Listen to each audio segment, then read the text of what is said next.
Ini Nabi, hadis Nabi na. Yang dipenuhi oleh api yang menyala-nyala dalam gok tu. Serta diberi minum akan air nanuh dan air danu dari bakar tubuh-tubuh ahli neraka. Ahli neraka kena bakar tu, air tu ceruk tu, ambil makan dia. Air bakar tu. Astaghfirullah. Itulah umat Islam. Waliyazubillah daripada wasa takabbur.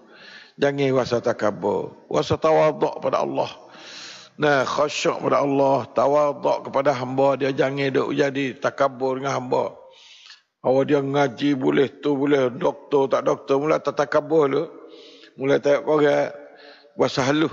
Tak boleh umat Islam. Kita kena, nah, wibasa kita haluh.